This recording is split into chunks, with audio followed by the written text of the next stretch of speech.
Merci de vous être connecté donc pour ce webinaire que nous proposons dans le cadre du Data Lab Normandie. Donc pour rappel, pour ceux d'entre vous qui n'ont pas encore assisté à un précédent webinaire, le Data Lab est un agrégateur de services autour de la donnée et de l'IA en Normandie, qui est coordonné par 4 acteurs, la région Normandie, le CRIAN, qui va pouvoir intervenir aujourd'hui, l'Agence de développement Normandie et l'INSA Rouen-Normandie. Et donc le but est de proposer un certain nombre d'actions d'acculturation et d'animation autour de la donnée et de l'IA. Et donc le webinaire d'aujourd'hui est dédié au lien entre le calcul haute performance et l'intelligence artificielle. Et donc Marie-Sophie Cabot du CRIAN va nous décrypter ces liens. Bonjour à tous, merci et toutes, merci d'être connectés.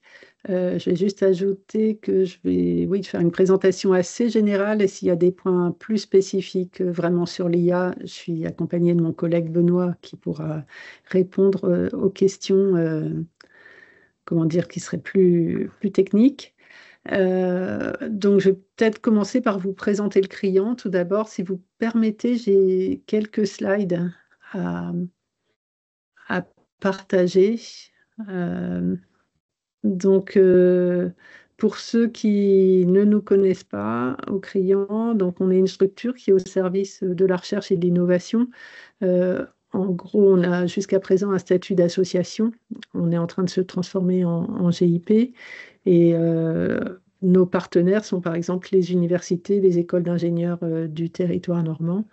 Il y a également des CHU, il y a également toute la partie éducation avec au niveau réseau, on raccorde lycée-collège et il y a également dans notre structure des collectivités comme la région Normandie.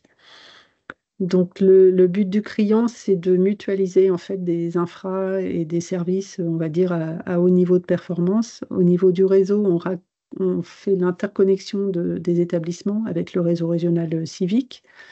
On opère un petit centre de données qui est à précisément 480 kilowatts utiles en puissance informatique.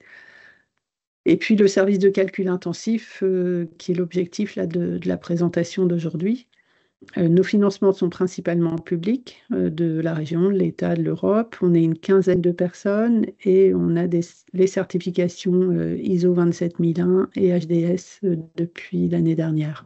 Donc, on est un centre de calcul, sur le volet calcul, on est un centre de calcul multidisciplinaire. On a une trentaine de labos utilisateurs. Sur 2024, on avait plus de 260 utilisateurs actifs, on va dire, qui étaient répartis dans une centaine de projets scientifiques, qu'ils soient académiques ou entreprises. Et l'utilisation, si on regarde les heures de calcul, c'est l'ordre de grandeur, c'est 80% pour la recherche et 20% entreprise. Et on a surtout un service de support aux utilisateurs. Et on sert de tremplin pour les chercheurs vers les machines nationales qui sont opérées par le GENSI ou européennes dans le cadre de EuroHPC. Donc nous, notre rôle, c'est d'assurer la prise en main, on va dire, de calcul intensif. Et c'est pour ça que le volet support est très important. Et puis enfin, nos moyens de calcul sont régulièrement renouvelés. On a Austral depuis 2023, donc l'ordre de grandeur c'est 24 000, donc c'est ce dont on discutait avec Gunther tout à l'heure. Je dis 24 000, c'est modeste parce que c'est 24 808 sur la tranche parallèle. Et les GPU, si on compte tout, c'est 112, voilà. Mais l'ordre de grandeur, c'est ça, quoi. Maintenant, si on zoome un petit peu sur ce que c'est qu'une machine de calcul HPC, en fait, c'est une architecture, on parle de cluster ou grappe en français. Ça veut dire que c'est des nœuds de calcul, des serveurs quoi, qui sont interconnectés par un réseau rapide à faible latence. Il ne suffit pas d'aller vite, il faut qu'il n'y ait pas de délai, le moins possible de délai entre l'émission d'un message par celui qui émet le message et la réception par celui qui le reçoit. Donc ça, c'est la latence. Ça, c'est pour permettre que la machine, à la fin, se comporte comme une unique machine. Hein, dans chacun des nœuds de calcul, pour le calcul parallèle, il y a 2 fois 96 cœurs, c'est des biprocesseurs, donc il y en a 192. Et si on lance un calcul on autorise jusqu'à 4000 cœurs en parallèle, ben, faut pas qu'il y ait de latence quand on va discuter. Enfin, les calculs ont besoin de s'échanger des données. Souvent, c'est de la résolution d'équations, de systèmes d'équations aux dérivées partielles sur des maillages. Donc, il y a besoin d'échanger des données. Et ça, il faut que ça se fasse sans délai, quoi, avec le moins possible de délai. L'unité de mesure de ces machines-là, de la puissance, c'est les flops par seconde. Donc le flop, c'est floating point operation par seconde, nombre d'opérations en virgule flottante par seconde. Donc sur Austral, on est à 2,5 pétaflops, ça veut dire 2,5 10 puissance 15 opérations par seconde. Alors il y a 1,5 péta qui est par les GPU et un pétaflop qui vient vraiment des calculs sur CPU. Un autre point à ajouter, c'est qu'il faut être obligatoirement sous Linux. On va pas, si c'est un code qui est uniquement sous Windows, ça va pas. Enfin, bon, de toute façon, c'est pas un problème puisque les codes de calcul sont généralement sous Linux. Mais quelquefois, on voit arriver des demandes où c'est des logiciels métiers compilés qui sont uniquement sous Windows. Donc là, on ne peut rien faire. Voilà. Et comment on l'utilise? Donc, on s'y connecte. Donc, tout à l'heure, je vous ai parlé des nœuds de calcul, mais il y a aussi des nœuds de service, dont des frontales de connexion. On s'y connecte en SSH. Il y a un service de visualisation graphique qui permet de post-traiter les résultats ou de travailler par exemple sur un maillage en interactif. Et enfin pour l'IA, il y a un service JupyterUp qui permet d'avoir une interface web de façon à lancer des Jupyter Notebook, des TensorBoard, des dashboards, etc. Donc là, je t'ai mis un petit visuel de cette interface web. Ça, c'est vraiment spécifique. C'était une demande des chercheurs en IA d'avoir ce genre d'interface. Les travaux ensuite, alors soit on utilise des logiciels, là j'ai mis à gauche la liste de tous les logiciels qui sont déjà installés sur la machine. Donc certains, vous verrez, ce sont des logiciels avec des licences, donc à ce moment-là, l'utilisateur vient avec sa licence. Sinon, beaucoup sont des logiciels libres, donc qui sont accessibles à tous. Quand c'est une installation, donc ça c'est l'équipe du client fait les installations à la demande. Comme ça, on s'assure que l'installation est optimisée pour l'architecture de la machine parce qu'il y a toujours des petites, on va dire, des petites subtilités sur le réseau d'interconnexion, etc., pour avoir vraiment les bonnes performances. Mais on a tout à fait le droit de compiler son code et d'exécuter son propre code. Ensuite, pour lancer les travaux, ben, on lance ce qui s'appelle des jobs. On fait une requête en disant de combien de cœurs on a besoin, éventuellement de combien de GPU on a besoin, sur quelle durée. Donc ça, c'est mis dans un gestionnaire de travaux. Chez nous, il s'appelle Slurm. Et quand les ressources qu'on a demandées sont disponibles, il les met à disposition du job. Et du coup, ce sont vraiment des ressources qui sont dédiées au job. Elles ne sont pas partagées pendant le job, elles sont vraiment dédiées. À la différence de d'autres modes opératoires où c'est un peu tu passes, je passe, quoi. Là, c'est vraiment dédié.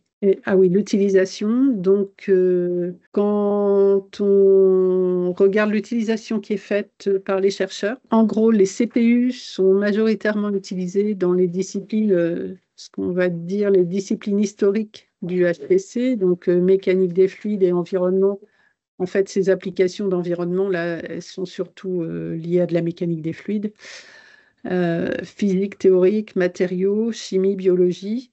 Et en revanche, les GPU en orange, ben, eux, c'est surtout informatique. Donc maintenant, l'IA qui utilise les GPU à plus de 70%.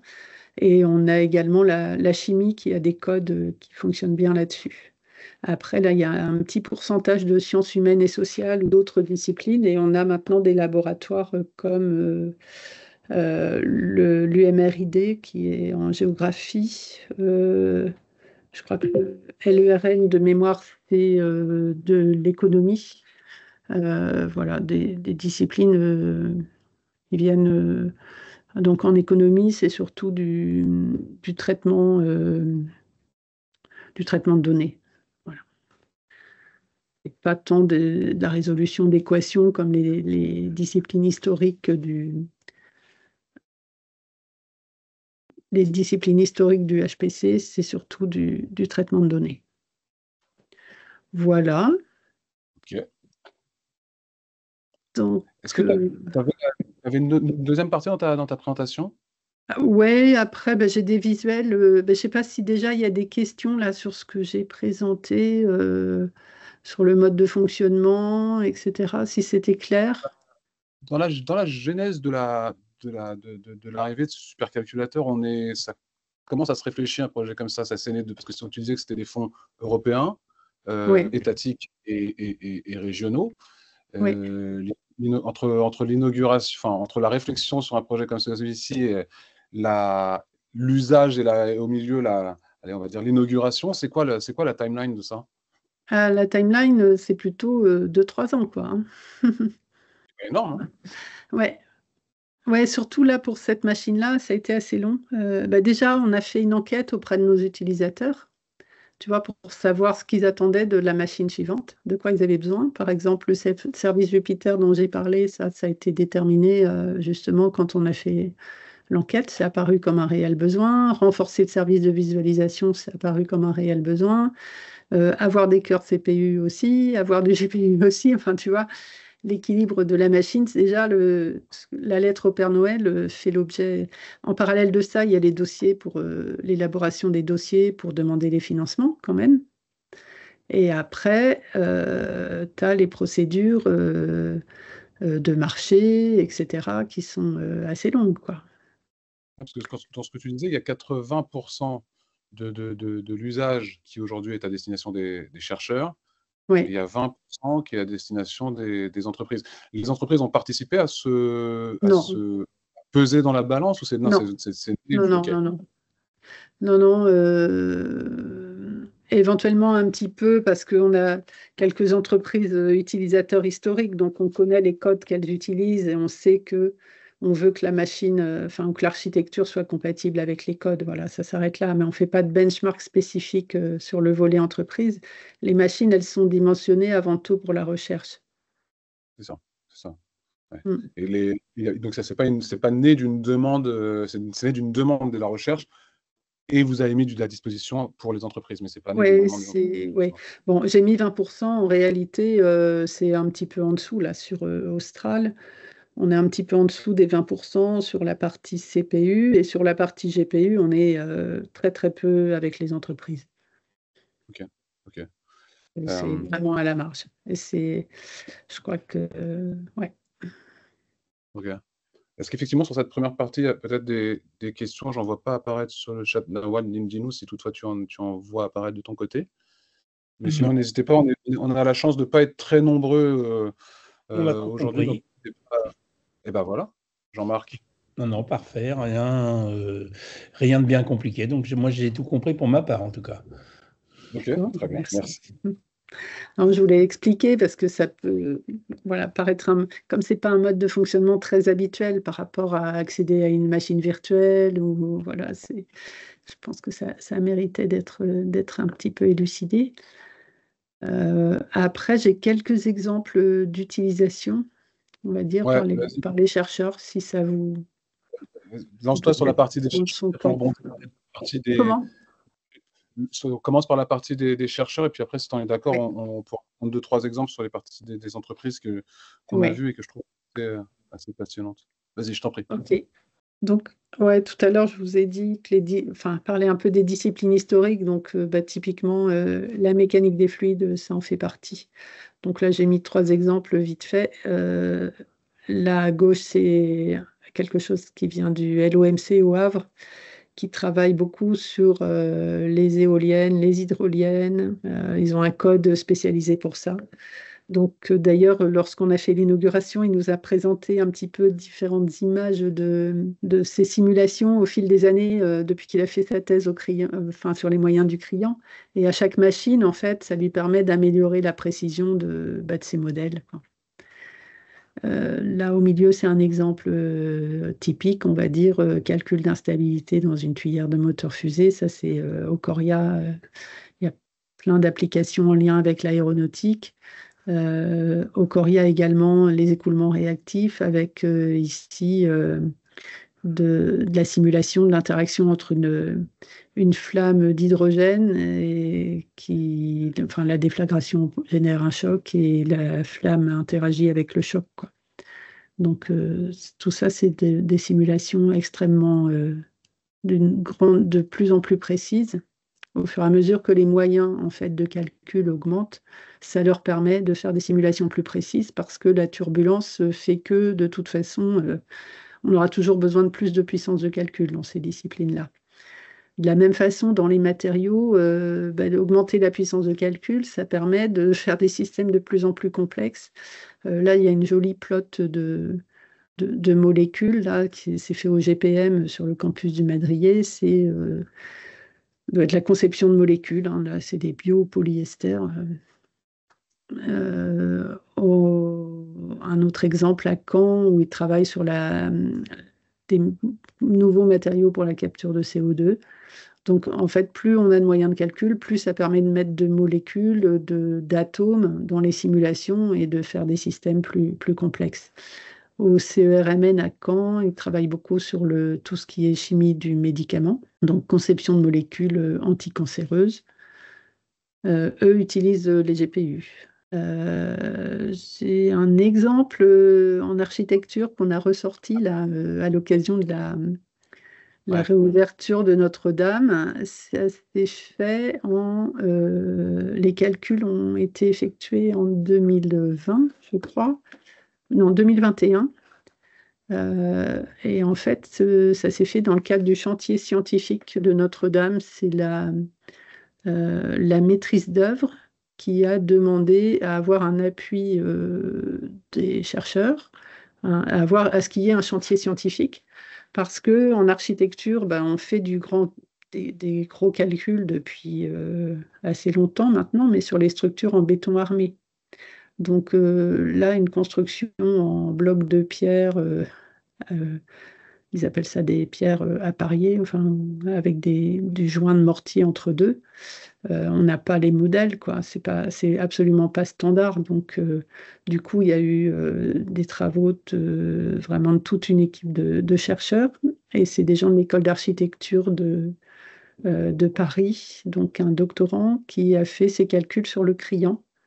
Donc là, ça montre un petit peu qui a mis au point des modèles, etc. Et ça montre un peu les ouvertures de joints. Donc je vous rassure, les ouvertures, elles sont amplifiées d'un facteur 20 juste pour qu'on puisse les voir, hein, les déplacements. Et ça coïncidait avec ce qui était observé sur le terrain. Et ça a servi à aider donc la maîtrise d'œuvre ensuite dans ces décisions de réhabilitation, de renforcement de la structure, etc.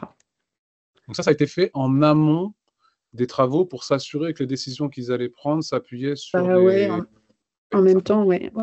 Ils avaient besoin on va dire, de calcul, enfin d'avoir des feuilles de calcul, mais ça ne pouvait pas se faire avec les outils standards qu'utilisent les bureaux d'architecture enfin, les bureaux, c'est même pas les bureaux d'architecture qui les font, à moins qu'ils aient en interne une équipe. Mais c'est les bureaux d'études spécialisés en mécanique pour la structure, quoi, qui ont des lois de comportement standards. Et là, c'était autre chose. Donc, c'est pour ça qu'il y avait un volet recherche. Voilà. Et en même temps, ils faisaient des petites maquettes et des tests. Et voilà, ça a été un travail pour venir, on va dire, en appui au chantier. Là, dans la même série des applications concrètes, tu m'avais parlé de ce que il y a la HTS, qui est donc la certification pour l'hébergement des données de santé. Tu m'avais parlé de traitement des infos médicales au CHU de Rouen.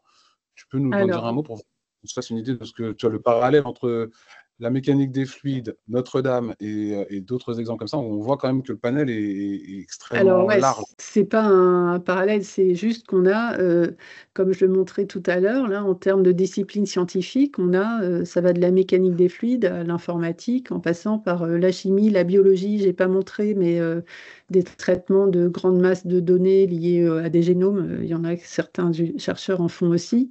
Enfin, le panel des labos utilisateurs, là, bah, c'est Dynamicure, justement, qui travaille Ok. sur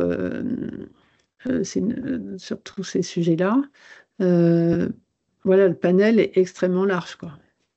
Parce que tu as Donc, 30 labos, tu as une trentaine de labos une qui vous trentaine de sollicitent. labos, ouais. Et il y en a Ouais. quelques-uns hors région, mais c'est à la marge aussi, quoi. Et là, vas-y, pardon, vas-y, je t'en prie, excuse-moi. Donc, ouais, le POC, avec le CHU, c'est un POC, mais Ouais. là, ils ne mettent pas de données sensibles sur le calculateur. C'est vraiment du dimensionnement. On va en parler tout à l'heure, si tu veux. C'est plus, je l'ai mis dans le support qu'on apporte dans le cadre du centre de compétences. Ça, je vous l'ai montré ou pas? Non, je ne vous ai pas Ouais, montré. En IA, on a quelques exemples en IA avec le LITIS et le GREC, qui sont les deux grands labos normands. Donc là, la dernière image que le grec m'a envoyée, c'est... Alors, il y a quelques années, c'était... j'analyse, j'ai des données qui viennent de un capteur pour la conduite autonome. Et là, il a des données qui viennent de, du coup, 4 capteurs qui sont en haut.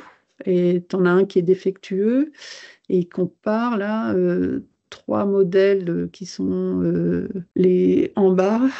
Il voit Et là, comment ils réagissent par rapport à ce capteur défectueux. Et lui, son modèle, il est en troisième position là, et par rapport à la réalité qui est complètement en bas à droite. Donc voilà, c'est de la mise au point de modèle vraiment. Et c'est ce que tu de... m'expliquais, arrête-moi si je me trompe, mais c'est là on part de l'hypothèse, effectivement, on voit sur l'image en haut à gauche de la série des 2 x 4 images, c'est qu'on part du principe que si un capteur est défectueux, Ouais. on doit être en capacité de comprendre ce qu'est le reste de l'image en s'indexant sur les autres capteurs et en complétant le reste de l'image. C'est bien ça? C'est ça. Après, comment il fait exactement dans les détails, je ne saurais pas vous dire. C'est son job à lui. Mais en tout cas, c'est la méthode qu'il a mise au point. Ouais. Du coup, et Ok, mais c'est ça, pour c'est ça. sur les véhicules autonomes. Ouais. Ouais, ouais. D'accord. Et à Ok. gauche, de mémoire, c'est comment partant d'une photo, je peux en générer plein de différentes qui vont permettre derrière, dans les modèles d'entraînement, de mettre un peu de diversité, quoi. Si j'ai bien compris. Tu vois. Il Ok, utilise ah oui, l'IA générative pour... ça, c'est un et exemple donc qui là, nous avait été envoyé l'an dernier. Ouais. ok. Sachant que l'image initiale est la même et ensuite c'est une déclinaison de ce que Alors, peut de plus c'est ça? l'image initiale, c'est juste la vignette tout en haut à gauche. Ok, D'accord? ok. Et après, les autres photos, elles sont générées. Mais Ouais, ok, après, c'est les techniques avec lesquelles il fait la génération. Voilà, il y a les étapes intermédiaires. ok. Voilà. Et là, on a le. Ça, c'est des applications pour de l'IA. T'en as de plus en plus ou pas Ouais, encore? Et ça ne ouais, saurait tarder. il y en a de plus en plus, ouais. Ouais, ouais, il y en a de Ouais. plus en plus. Et dans la Enfin, de recherche plus en et. plus. Non, j'ai pas vérifié si on avait plus. Non, le nombre d'utilisateurs est maintenant à peu près stabilisé. On a commencé à vraiment massifier l'IA sur nos machines à la précédente machine qui s'appelait Myria, qui avait été mise en service en 2017. Et comment dire? Et au début, c'est monté progressivement, on va dire. Mais Ouais. après, maintenant, c'est stabilisé et dans les équipes, que ce soit au grec ou au litis, bah, les gens finalement trouvent ça très pratique parce que c'est une communauté, je vais peut-être arrêter, c'est une communauté qui était habituée à l'époque à travailler avec des VM et ils voulaient être route sur leur machine, etc. Donc certains au début disaient ah non mais ça va pas, ça va pas aller, moi je vais être route sur la machine, je vais pas pouvoir faire ce que je veux et tout. Et finalement on va dire on a converti quelques doctorants pionniers et qui ont dit: «Ah mais finalement c'est super pratique parce que j'ai pas à m'embêter à retransférer mes données à chaque fois, à reconfigurer tout, voilà mon environnement de travail il est prêt, je viens, je lance enfin ce qui m'intéresse à la fin c'est de faire du calcul, c'est pas le reste quoi». Ouais. Donc du coup, et en même temps Benoît est arrivé pour apporter du support à cette communauté-là. Du coup, il leur fait des installations, aux petits oignons. Pour Benoît, tu peux intervenir peut-être toutes les versions de Python et de tout ça que tu installes. Oui, oui, bah, Une après, si. des oignons, Benoît. Oui, oui, non, enfin, donc effectivement, comme disait Marie-Sophie, hein, la communauté au départ, elle est arrivée un petit peu à reculons parce qu'ils avaient en gros une idée un peu faussée sur l'utilisation de la machine, pensant qu'ils seraient très contraints sur les outils qu'ils pourraient utiliser, sur la manière de travailler. Alors, la manière de travailler, effectivement, le workflow a dû s'adapter un petit peu, mais de fait, donc les premiers utilisateurs, quand ils sont arrivés, bah, ils se sont dit, bon, ils ont pu à s'occuper de l'installation des différents frameworks pour faire de l'IA. Donc typiquement, j'espère que vous m'entendez bien. Oui, oui, oui. Pardon. Typiquement, surtout à cette époque, quand la communauté a commencé à arriver, donc il y avait les frameworks qui sont maintenant très populaires, PyTorch et TensorFlow, qui émergeaient. Il y avait des versions nouvelles quasiment tous les mois, quoi. Tous les mois, il fallait une nouvelle version à utiliser. Donc voilà. Après, sur le type de machine qu'on a, une machine comme Austral ou la précédente Myria, on a quand même des points de configuration et des points d'attention à avoir pour l'installation.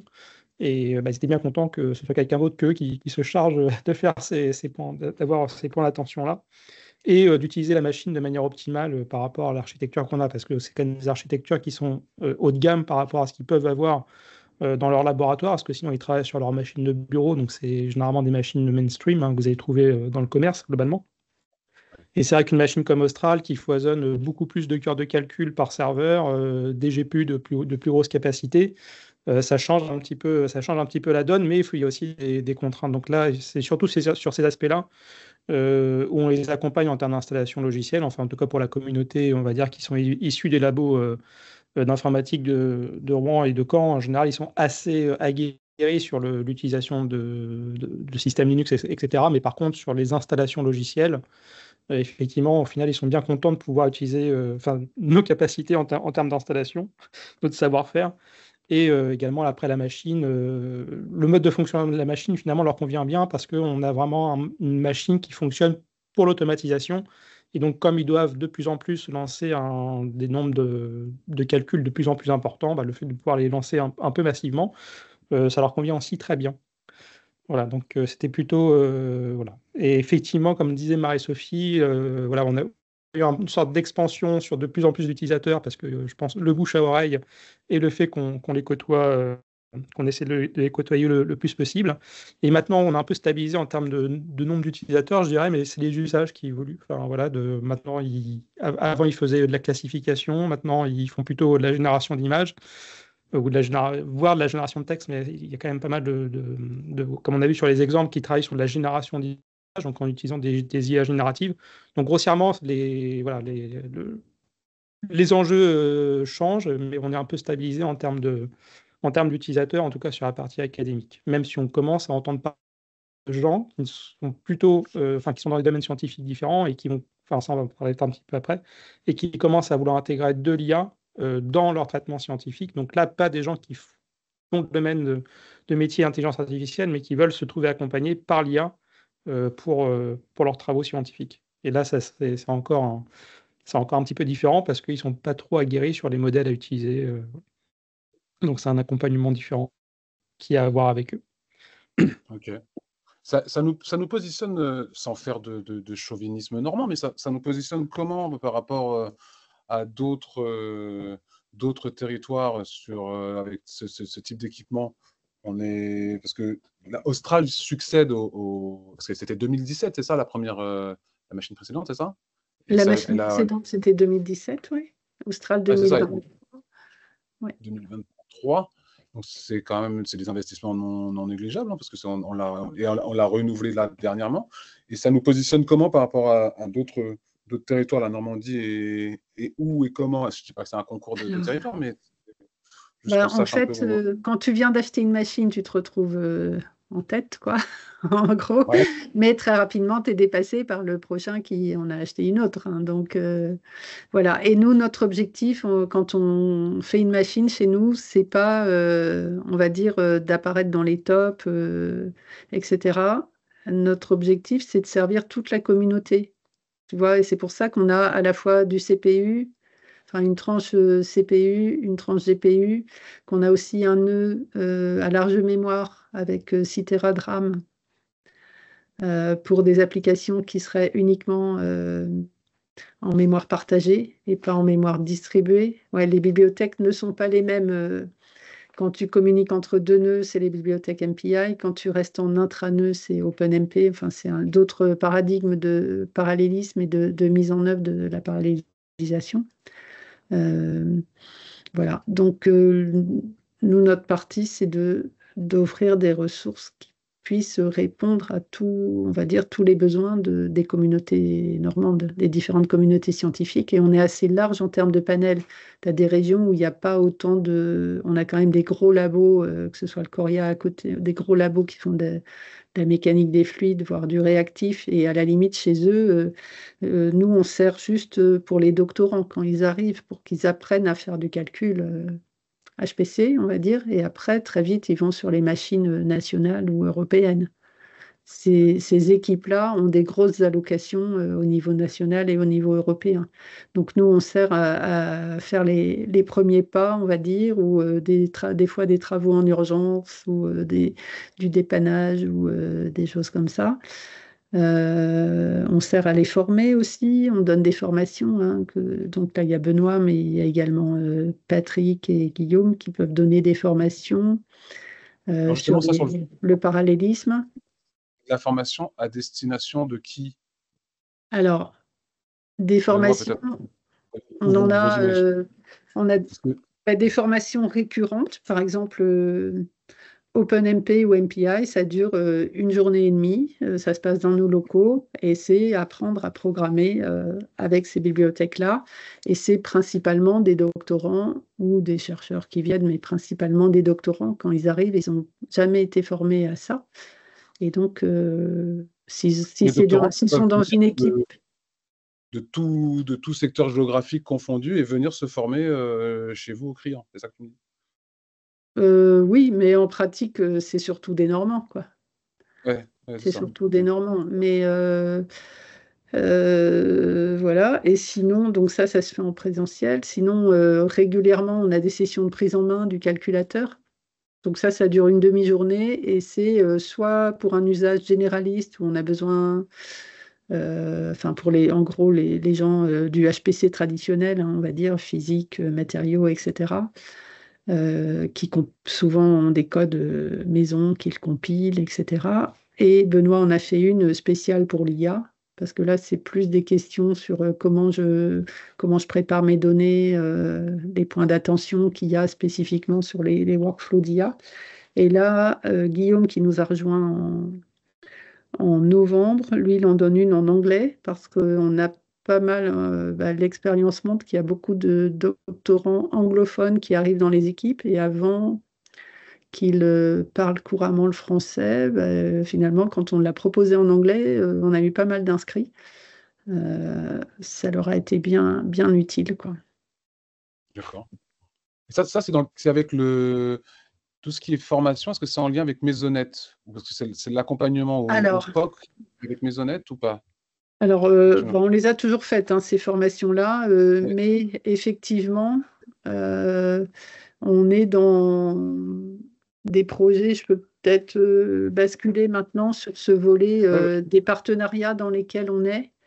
Et Ouais. effectivement, on inscrit ces actions-là dans nos projets, que ce soit Bah, maisonnette ça. ou centre de compétences. Voilà. Ok. Donc, au Du coup, niveau national, on est partenaire d'un projet qui s'appelle Maisonnette, qui est financé par l'Agence nationale de la recherche dans le cadre des équipements d'excellence. Donc ça visait, donc ça, c'est une coordination des centres de calcul régionaux. Et en gros, on est 21 centres de calcul régionaux. On est une poignée à avoir des ressources du projet. Donc, nous, on a une petite machine vectorielle et là, on vient également de faire l'acquisition des H200 dans le cadre de Maisonnet. Les deux nœuds H200,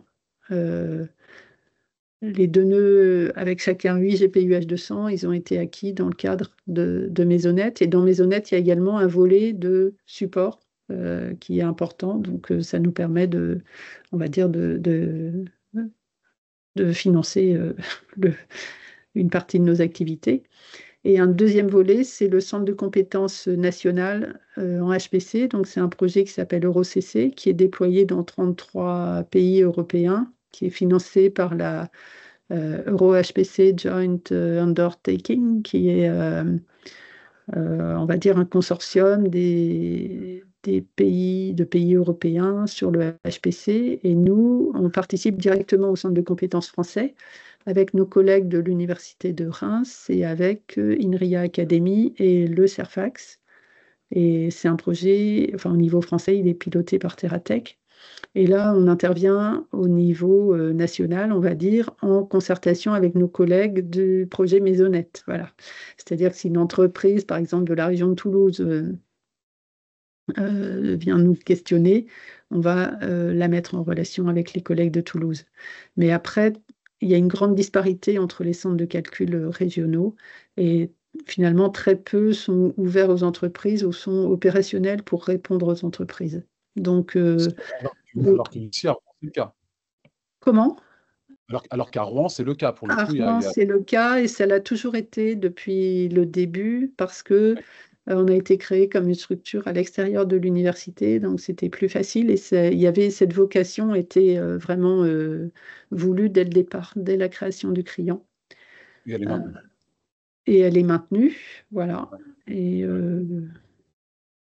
voilà.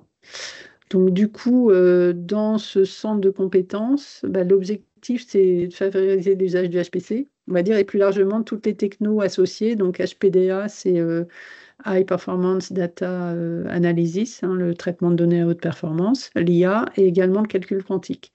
Donc on a des webinaires, des formations de niveau débutant à expert. Donc nous, Benoît, lui est dans le cadre du centre de compétences. Donc par exemple, il a mis au point une formation Python pour le HPC qu'il va donner au mois de juin, qu'il a déjà donné l'an dernier et qui rentre dans le centre de compétences.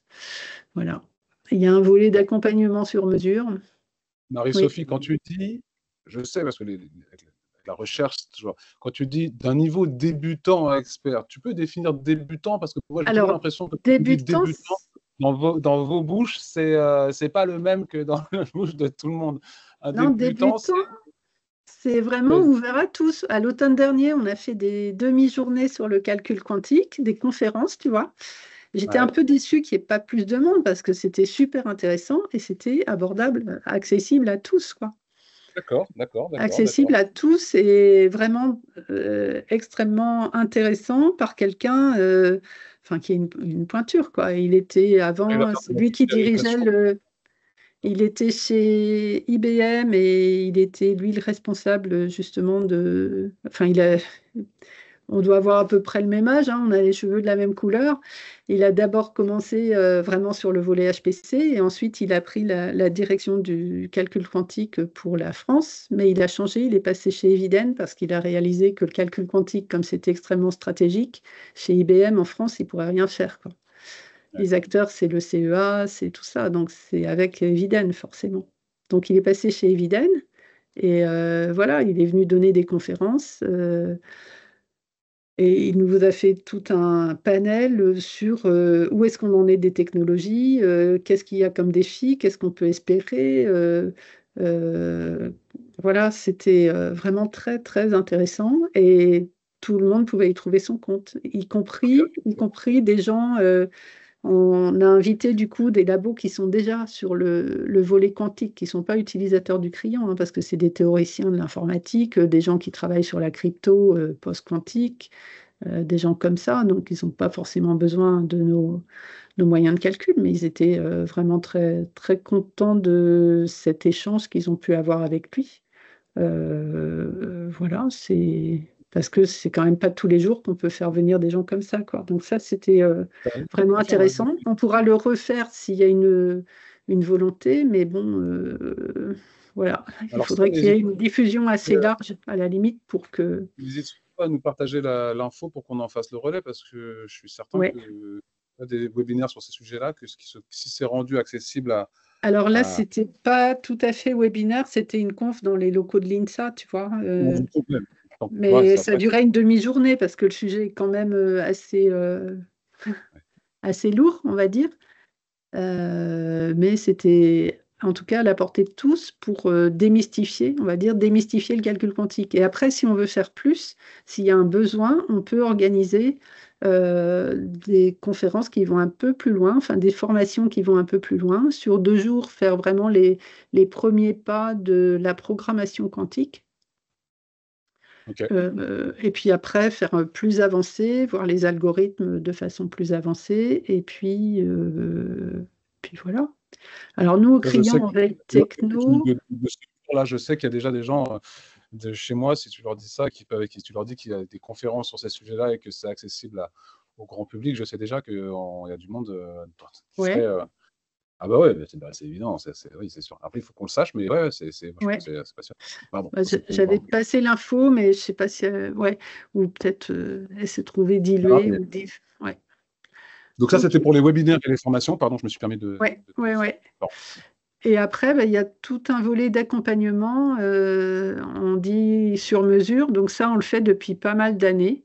On était avant dans d'autres programmes d'accompagnement des entreprises, surtout des PME, des startups, et même de plus grands industriels, à utiliser les moyens de calcul. Donc, en termes d'initiation, c'est la prise en main du supercalculateur, installer les codes, les scripts de soumission de job, voilà, vraiment de la prise en main. Et puis après, des cas plus avancés, ça va être du conseil sur quand les gens ont besoin de porter un code en parallèle pour qu'ils travaillent soit multi-CPU, soit sur GPU. Et il y a besoin de faire un petit audit de code, faire du profilage, donner des conseils, éventuellement du prototypage de certains bouts de code qui pourraient constituer des goulots d'étranglement et il faut résoudre. Voilà, il faut trouver la solution. Et ça, du coup, cet accompagnement, il est entièrement pris en charge par le centre de compétences, quoi. D'accord. Voilà. Et la dernière chose qu'on propose, c'est de venir faire des POC sur nos supercalculateurs. Donc, de venir tester. Voilà. Et là, c'est les cas dont on a parlé, c'est les cas, par exemple, tels que le CHU. C'est ça? Ouais, ce genre le de CHU, on a rentré ça comme un POC à destination du secteur public, puisque le CHU, c'est établissement public. Et voilà. Et ça Donc, pourrait être une époque, mais à destination d'entreprises. Alors évidemment, avec tout le sérieux qui est nécessaire avant de venir présenter un projet, mais c'est aussi à destination des entreprises, et qu'elles soient normandes ou pas d'ailleurs, ou c'est tout à fait. réservé? Oui, non. Qu'elle soit normande ou pas. Donc en fait, on signe un NDA, on signe un contrat pour l'utilisation des moyens de calcul. Il y a, alors c'est en fonction des projets, une allocation. Côté client, on peut allouer un peu de ressources, on va dire, s'il y a un projet qui peut constituer un POC sérieux. Oui, c'est ce que tu évoques, ça fait partie on va dire, de l'ADN du client qui a toujours mis à disposition des entreprises ses capacités de calcul et les ressources dont tu parles. Oui, voilà. Donc pour les entreprises, peut-être une précision quand même, c'est que le modèle, c'est que pour la recherche académique, l'accès, eux, c'est sur dossier scientifique et c'est gratuit.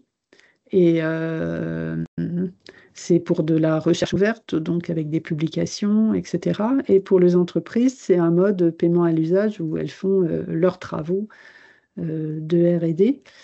Et donc, lorsqu'il y a matière à faire un POC sur lequel derrière on pourra communiquer, je vais vous présenter quelques cas. À ce moment-là, on peut allouer un volume d'heures, un petit volume d'heures pour réaliser ce POC. Donc là, justement, là, du coup, là, Ça, c'était un très gros volume d'heures. Ce cas-là, je l'adore. Il est. C'était un très gros Ouais, volume d'heures. Donc, ça date un petit peu, ça date de 2020. Parce que là, il y avait. Parce que moi, je le sais, mais rappelons-le pour ceux qui ne le savent pas. Initialement, la base de connaissances, c'était 850 ou 350 tempêtes, c'est ça? 350 tempêtes. Et Et on est du passé coup, de faire des 160. statistiques sur 350, c'est pas top, surtout que elles sont un peu n'importe où en France. Donc, voilà, faire une cartographie des risques, ça ne veut pas dire grand-chose. Donc, du coup, ils ont perturbé les tempêtes 4 jours avant qu'elles arrivent sur le sol français. Chaque tempête, ils l'ont perturbée 28 fois, je crois. Et ils l'ont recalculé à une échelle de 5 km sur tout le territoire. Et donc, ça représentait 870 000 heures de calcul. Sauf que là, on est plus sur une base de 350, on est sur une base de 10 000 tempêtes pour pouvoir faire des projections. C'est ça. Et du coup, finalement, ils ont apporté un nouveau service pour les assureurs. C'est le secteur des assurances qui s'est intéressé à ça pour exploiter tout ça derrière. Donc, c'est ça, en fait, on ne se rend jamais vraiment bien compte de ce que ça veut dire derrière, de manière pratico-pratique. Alors, effectivement, ça peut être un peu abstrait quand on parle de supercalculateur, quand on parle de GPU, etc. Enfin, pour des gens qui ne sont pas de ce secteur, ça peut paraître étrange. En revanche, ça, c'est vrai que moi, c'est un exemple que j'ai expliqué à des gens de mon entourage en leur disant, ben voilà, tu tombes dessus en premier en plus, donc c'est rigolo, mais je leur ai dit, mais voilà ce à quoi ça sert. C'est aussi ça, c'est-à-dire qu'on part de 350, on arrive à 10 000 parce que grâce à ce travail-là, on peut le ressortir. Et c'est. Ouais. Alors, quand tu dis 870 000 heures de calcul, ça plante un peu le décor de la nécessité que ça représente quand même. Oui. Tu as un autre exemple? Oui, j'ai quelques exemples que j'ai sélectionnés là pour que ce soit un peu varié, on va dire. Eux, ils ont travaillé en amont des JO de Paris pour l'ouverture de la Marne à la baignade. Donc, j'ai mis que c'était en appui au plan de gestion mis en place par les pouvoirs publics parce que effectivement, c'était des pouvoirs publics, leurs donneurs d'ordre, et ils ont fait, c'est sur un tronçon de 14 km de la Marne, et c'était pour simuler ce qui se passait en cas de rejet polluant. On ne peut pas se contenter de faire une moyenne, quoi, de dire ça va se trouver dilué et puis je fais la moyenne et du coup, il n'y a pas de risque. Non, parce que les vortex, etc., font que du rouge, on peut en retrouver un petit peu plus loin, très localement. Et du coup, si ça tombe à l'endroit où les gens se baignent, c'est pas bon, quoi. Donc voilà à quoi ça servait. Voilà, donc un modèle 3D, du coup, qu'ils ont pu mettre en place. Ça, c'était quand? C'était juste avant les JO, hein, ça? Ça, c'était pas juste avant, non. Ça, c'était, je ne sais plus, c'est 2022 ou 2023. Non, ça se prépare en amont, tout ça, hein. C'est comme le chantier Notre-Dame, ça s'est fait. Les calculs ont dû être faits en 2022, je pense. D'accord, ok. Ça, ils ont été faits fin 2023, cet exemple-là. Là, c'est un bureau d'études en électronique de puissance qui devait développer un nouveau chargeur pour un véhicule électrique. Et il avait, en fait, comme il y a des interactions entre tous ces composants électriques, il avait énormément de points de fonctionnement à simuler. Donc, plein de simulations en parallèle. De mémoire, je crois que chaque calcul durait 12 heures et qu'il en avait 800 et quelques à lancer. Et qu'il lui fallait 60 gigas de RAM aussi. Donc, voilà, par calcul. Donc, il était complètement limité par ses moyens internes. Donc, du coup, là, c'est Benoît qui l'a aidé à mettre en place sur la machine et puis à faire les scripts pour qu'il puisse tout lancer en parallèle. Et du coup, ça lui a permis de répondre à son client final dans le délai contraint, quoi. Parce qu'une fois qu'ils sont formés et que vous leur mettez à disposition les moyens de calcul, ils sont totalement autonomes.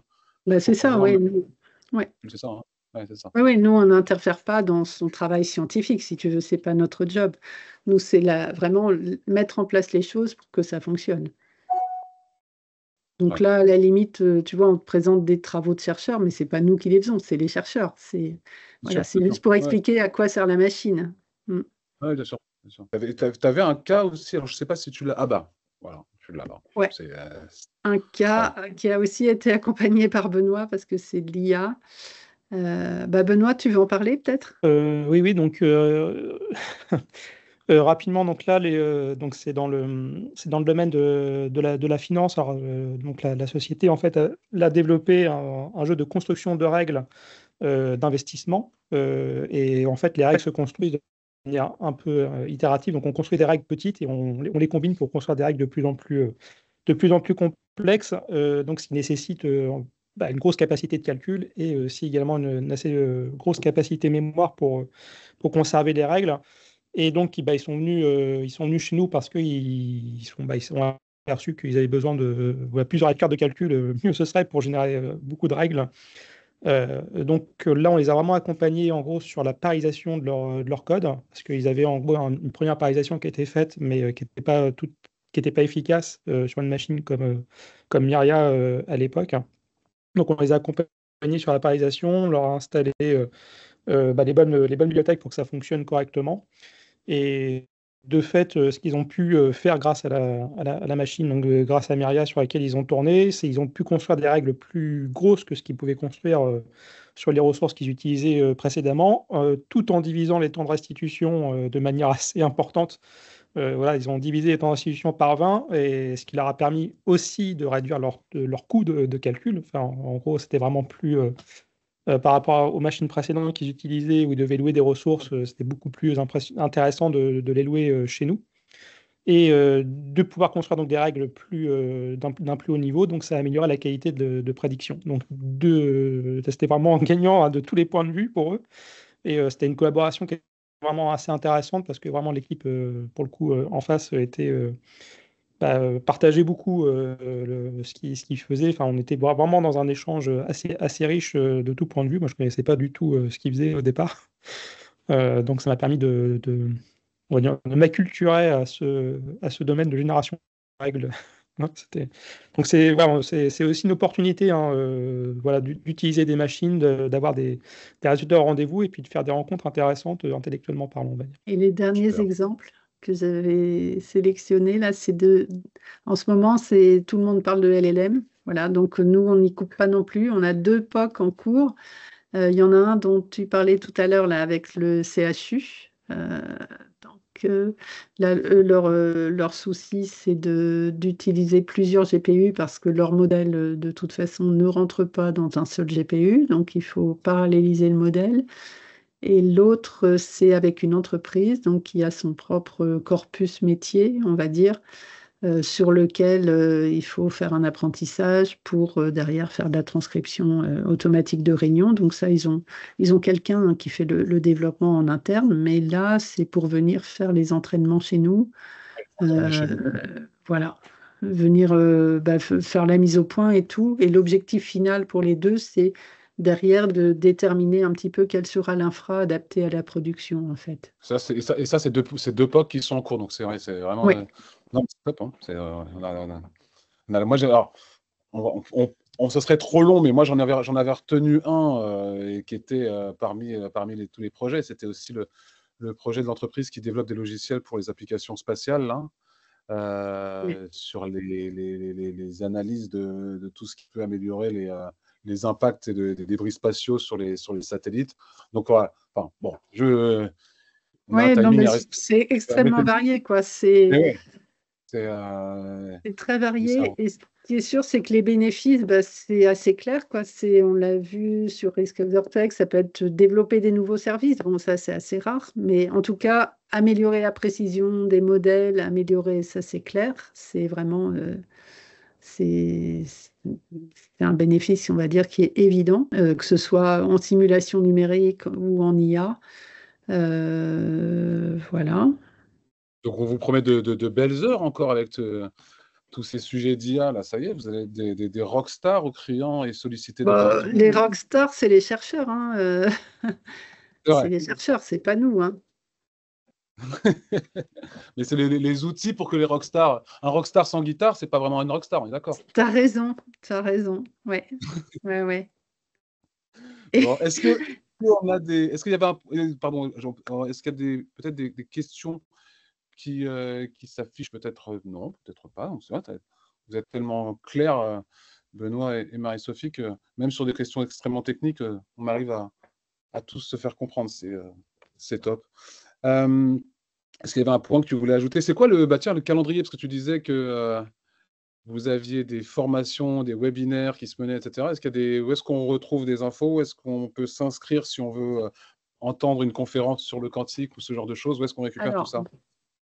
Alors, sur le site du CCFR, tu vas avoir les conférences sur toute la France. Et puis après, chez nous, on a un serveur Indico Ok. où on met tous nos événements. Je vais te mettre le relais, lien Nawal, dessus. pour pouvoir quand on basculera la vidéo, on pourra peut-être mettre les liens pour que Ouais. sur le webinaire, on puisse avoir ces infos et comme ça, on pourra rebondir dessus. Oui. Ouais. Ok. Je vais mettre, peut-être, ouais. Là, voilà, je vous ai mis notre serveur Indico où il y a toutes nos formations. C'est très bien. Voilà. Ça, c'est les formations que nous, on organise ou qui se passent chez nous. Je pense qu'on va refaire une session MPI bientôt, je crois. Et puis là, à venir au mois de juin, Python pour le HPC. Et on va faire notre journée scientifique avec les utilisateurs aussi le 3 juin, avec une dominante sur l'environnement. Et il y aura sûrement aussi quelques applis d'IA. Bon, il faut qu'on travaille à finaliser le programme et puis la communication, quoi. Ok, top. On donne le programme à Nawal et puis on mettra le relais avec. Eh bien, écoute, on a tenu le timing. Marie-Sophie. Bon, écoute, tout va bien. On a réussi à pas J'espère que ça vous a intéressé. Ah moi toujours. Hein, on a personne qui est parti, tu vois. On est le même nombre au début qu'à la fin. Donc, je prends ça. On était parti dormir une demi-heure. Hein. C'est l'heure de la sieste, c'est ça. Ça marche. Bon, eh ben, merci à vous deux, merci Marie-Sophie et merci Benoît. De toute façon, on n'est pas sans se reparler, Marie-Sophie, très vite sur plein de sujets en ce moment. Et merci à tous et à toutes. Et Nawal, je te laisse le mot de la fin. Et puis, bon début de semaine à tous. Oui, merci. Et puis, je vous renvoie prochainement une information concernant le prochain webinaire qui s'intéressera plutôt à l'IA frugale, donc notamment au référentiel qui existe et puis à la manière dont on peut prendre connaissance des impacts environnementaux, essayer de les mesurer et essayer d'en tenir compte dans les modèles ou les systèmes qu'on souhaite utiliser. Donc, plein d'infos à venir. Merci à tous et bon après-midi. Merci.